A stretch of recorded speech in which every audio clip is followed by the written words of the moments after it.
my grandfather immigrated to this country from Jamaica as a teenager, and he was by trade a cigar maker. So when he came to America, he landed in Kentucky, where a lot of the tobacco fields were.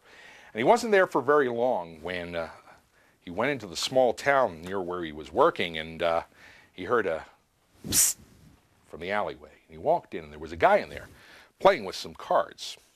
And the guy said to him, "Hey, buddy, how'd you like to make yourself some quick money?" Well, now my grandfather was not averse to that. He really didn't have much when he came to this country, and he was a little cautious, though, because they had card cheats even in Jamaica. And so when he shuffled the cards, he watched very intently as the man said, all you have to do is follow the play of one card.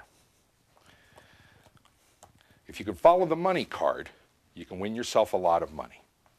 And so he placed it on the cards, and he shuffled them slowly and deliberately.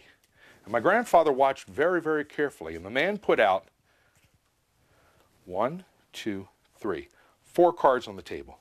And he said to my grandfather, if you guess which card is the money card, you win the money.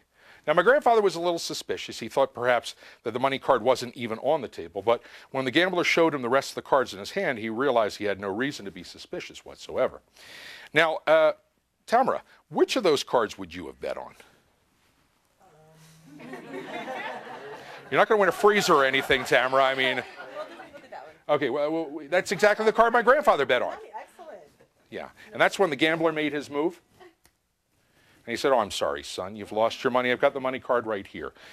At that point, my grandfather realized that he had been cheated. And so he performed a little Jamaican magic that he knew. And as the gambler reached for the money, he said, wait, that's the card I bet on. And that's the money card. Well, the gambler froze in his tracks, and when he turned over the card that just a moment ago was the money card, he realized he'd been beaten by someone or something he didn't really understand.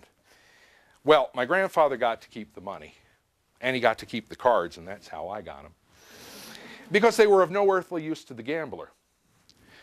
That's because you simply can't play a money game with that many money cards.